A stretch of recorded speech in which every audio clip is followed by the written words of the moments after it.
Good morning, children. Sai Ram.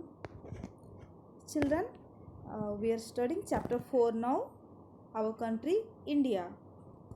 And last class, I taught you some topics. So, last class, we have discussed about our country, India, the Himalayan mountain ranges, and about the northern plains. And today, we are going to discuss about the Thar Desert, the Deccan Plateau and the Ghats and the islands. So today we are going to discuss about the Thar Desert, the Deccan Plateau and the Ghats and the islands. So before starting the new topics, let us revise what we have discussed last class. Our country, India.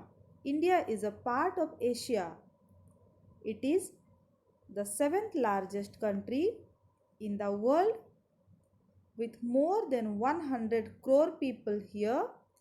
India is the most populated country in the world after China. It is also one of the most beautiful countries in the world.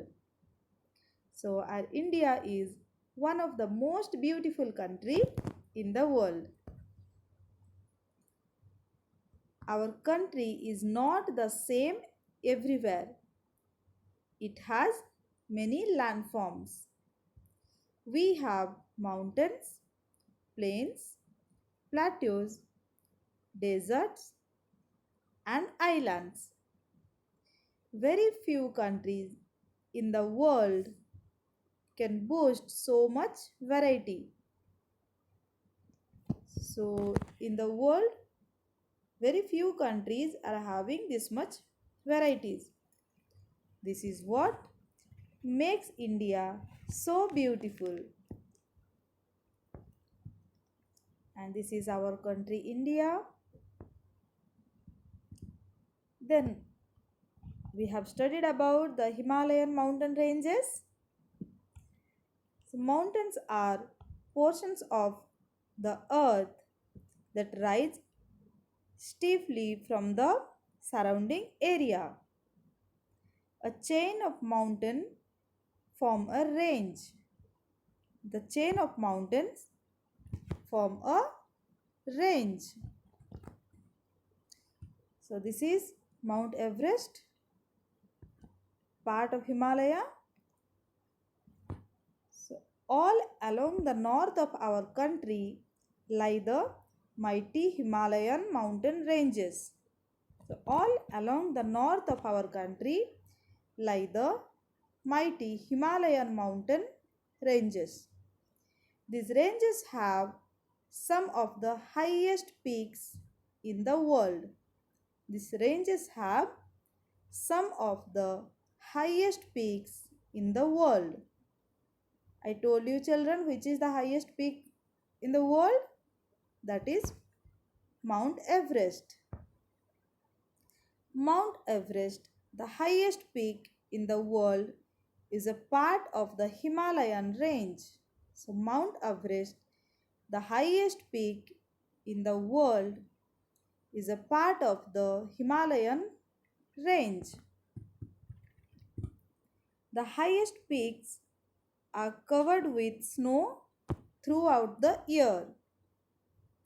The highest peaks are covered with snow throughout the year.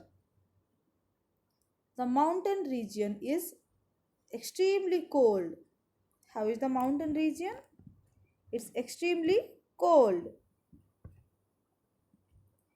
Many of our big rivers like Ganga, Yamuna and Brahmaputra start from the Himalayas.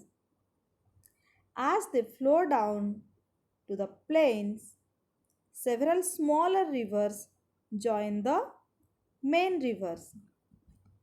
So as they flow down to the plains, several smaller rivers join the main river.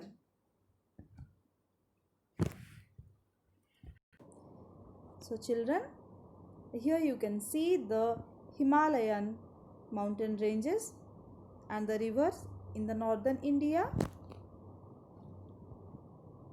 And next, the melting snow from the mountains keep these rivers fed through the hot and dry summer months. The melting snow from the mountains keep these rivers fed through the hot and dry summer months. As we move down to the lower slopes, we find the thick forests. This is called terai region. As we move down to the lower slopes, we find thick forests, and this is called terai region. And we have learned about the northern plains also. So plains are vast expanses of flat or gently rolling land. As we go down to the south of the Himalayas, we come to the northern plains of India. As we go down the south of the Himalayas, we come to the northern plains of India. This is called the Gangetic Plain. So what is this? This is called the Gangetic Plain. Many rivers like Ganga and Yamuna flow through these plains, and this makes the land very fertile and most suited for cultivation. Here you can see the northern plain. The region is thickly populated. Many well-known cities and towns are located along the banks of the rivers Ganga and Yamuna. In the plains, it is very hot in the summer and cold in the winter. In the plains, it is very hot in the summer and cold in the winter. And wheat is the main crop in the northern plains. So children, today we will study about the Thar Desert. A large area of land covered with sand is called desert. So what is desert, children? A large area of land covered with sand is called desert. As we travel to the northwestern part of our country, northwest, okay? As we travel to the northwestern part of our country, the landscape changes. So what is the change? We can see miles and miles of sand. What we can see, children? We can see miles and miles of sand in the northwestern part of our country. This area is called the Great Indian Desert or the Thar Desert. So this is called the Great Indian Desert or the Thar Desert. So children, I will tell you again. A large area of land covered with sand is called desert. As we travel to the northwestern part of our country, the landscape changes. We can see miles and miles of sand. This area is called the Great Indian Desert or the Thar Desert. This region gets very little rainfall. Okay, this region gets very little rainfall. The climate here is dry and hot. How is the climate in the desert? The climate here is dry and hot in the summer, and cold in winter. In summer, it is dry and hot, and in the winter, it is very cold. Life in the desert is difficult. Yes, there is very little rain, so we can't get more water, and miles of sands are there. So the life in desert is difficult. The desert region is not thickly populated. So this region is not thickly populated. The camel is commonly used in the desert for transport.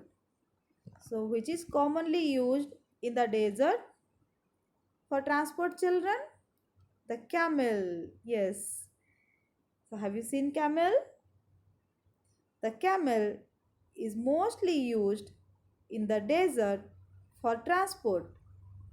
It is called the sheep of the desert. It is called the sheep of the desert. Children, you can see the great Indian desert or Thar desert here, and camels in the Thar desert, Rajasthan. So we'll repeat again. The desert region gets very little rainfall. The climate here is dry and hot in the summer and cold in winter. Life in the desert is difficult. The desert region is not thickly populated. The camel is commonly used in the desert for transport. It is called the sheep of the desert. So the camel is called the sheep of the desert. And this is the great Indian desert or Thar desert. It has been marked in yellow. You can see that region. And camels in the Thar desert. The Deccan Plateau and the Ghats. The southern part of India is a peninsula. The southern part of India is a peninsula. A peninsula is a piece of land jutting into the sea and surrounded by large water bodies on its three sides. So what is a peninsula, children? A peninsula is a piece of land jutting into the sea and surrounded by large water bodies on its three sides. Understood, children? Here you can see our India is jutting into the sea and its three side oceans are there. That is Bay of Bengal, Indian Ocean and Arabian Sea. So this is called a peninsula. The Indian peninsula has the Bay of Bengal to its east, the Arabian Sea to its west, and the Indian Ocean to its south. The Indian peninsula has the Bay of Bengal to its east, the Arabian Sea to its west, and the Indian Ocean to its south. And this part of India is called the Southern Plateau or the Deccan Plateau. So this part of India is called the Southern Plateau or Deccan Plateau. What is a plateau, children? A plateau is a flat topped region that is raised above the surrounding land. So what is a plateau? A plateau is a flat topped region that is raised above the surrounding land. So it is a little raised above the surrounding land. And here you can see the peninsula, why India is called a peninsula. Okay, and you can see the Deccan Plateau. So we'll revise again. The southern part of India is a peninsula. A peninsula is a piece of land jutting into the sea and surrounded by large water bodies on its three sides, as we have seen in the India map.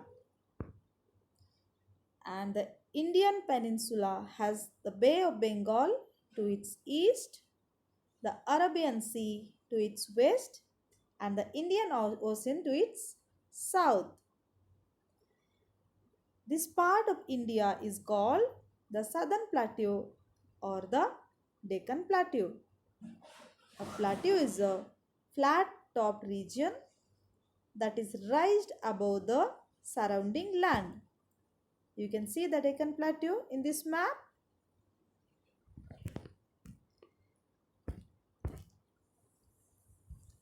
Then the Deccan Plateau region has many rivers like Krishna, Kaveri, Godavari, Mahanadi. So what are the rivers, children, in Deccan Plateau? In the Deccan Plateau region has many rivers like the Krishna, Kaveri, Godavari and Mahanadi. These rivers are rain fed. These rivers are rain fed. Okay. So in rainy season, these rivers are having lot of water, full of water. These rivers are rain fed. They often become dry during the summer. So during the summer, they become dry. Unlike the snow fed rivers of the north. This region is very rich in minerals. This region is very rich in minerals. Some parts of the plateau are covered with thick forests. In the plateau, some parts are covered with thick forests. Okay, we can find thick forests in some parts of the plateau. This region has a moderate climate. How is the climate in the plateau? This region has a moderate climate. That is neither too hot or too cold. It is not too hot and it is not too cold also. Okay. So this region has a moderate climate, that is neither too hot or too cold. And this region is rich in minerals and some parts are covered with thick forests. To the west of the Deccan Plateau are mountains called the Western Ghats. To the west of the Deccan Plateau are mountains called Western Ghats. And to the east of the Deccan Plateau are the mountains, they are called Eastern Ghats.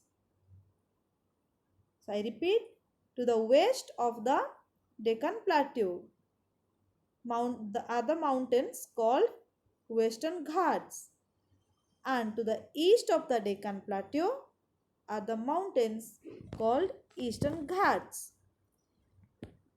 These mountains are not as high as those in Himalayan range. So small mountains, these are not big mountains. I'll show you. Yes, here Eastern Ghats and Western Ghats you can see.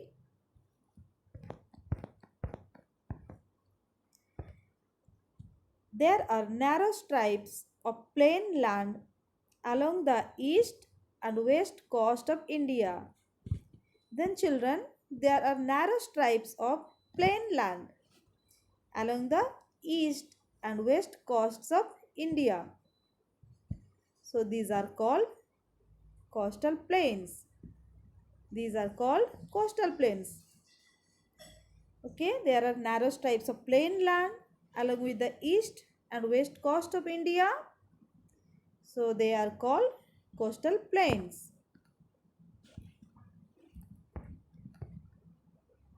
Next, the islands. An island is a piece of land surrounded by water. What is island, children? An island is a piece of land surrounded by water. So piece of land and it is surrounded by water.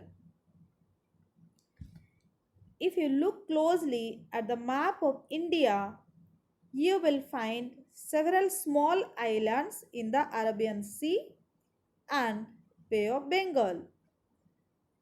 If you'll see the India map, children, we can find several small islands, okay, in the Arabian Sea and the Bay of Bengal. In the Bay of Bengal, there is a group of islands called the Andaman and Nicobar Islands. In the Bay of Bengal, there is a group of islands called the Andaman and Nicobar Islands. In the Arabian Sea, there is another group of islands called the Lakshadweep Island. In the Arabian Sea, there is another group of islands called the Lakshadweep Islands. These islands are part of our country. So Andaman and Nicobar Island and the Lakshadweep Islands are the part of our country. You can see here, this is Bay of Bengal. Here Andaman and Nicobar Islands are there, and Lakshadweep here in the Arabian Sea, Lakshadweep Islands are there. So children, we have studied our country India, the Himalayan mountain ranges, the northern plains, the Thar desert, the Deccan plateau and the Ghats, and about the islands. Are you clear about the topics, children? So I'll tell you the words to remember. Landforms, natural features of the earth. Then mountain, land which rises steeply from the surrounding area. Plains, flat and level land. Fertile, land in which plants grow well. Desert, large area of land covered with sand. Plateau, a large area of fairly leveled land that is raised above the surrounding area. Then peninsula, a piece of land jutting into the sea and surrounded by water on three sides, that is peninsula. An island, a piece of land surrounded by water. A piece of land surrounded by water. These are Andaman and Nicobar Island and Lakshadweep Island. And these are fully surrounded by water. So these are called islands. So children, are you clear about all the topics? Okay, thank you children.